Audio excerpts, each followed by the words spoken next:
So here's what we do at Untangle. I'm gonna take the idea of God's grace, I'm gonna pull it, flip it, put a brand new spin on it, and then show you how the Bible supports my flip, and then give it back to you with your original understanding of grace, plus a completely different one.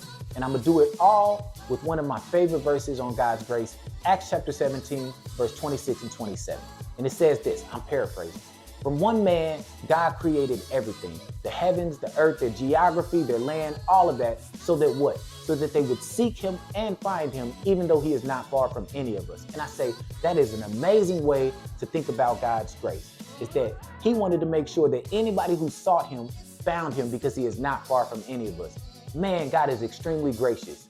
But at the same time, I would say that verse is definitive proof that God has revealed truths about himself in things outside of the Bible. He wants to make sure that if people are seeking him outside of the Bible, they can still find him. And I will tell you, the Bible supports my view, because if you turn to 2 Samuel chapter 1, verse 18, David actually tells everybody from the tribe of Judah, he says, yo, everybody learn the song from the book of Jasher. And then for the next few verses, it quotes the book of Jasher. You see, the Bible actually believes that you can learn truths about God in books outside of itself. Every time you quote 2 Samuel chapter 1 thinking you know a truth about God from that book, you're actually quoting from a different book. And from this, we can understand that the Bible is teaching us that although it may have comprehensive truth, it does not have exclusive truth. And that's because God wants to make sure that if anybody seeks him, they find him, even if they're looking in places outside of the Bible. And I say, yo, that's an amazing way to look at God's grace.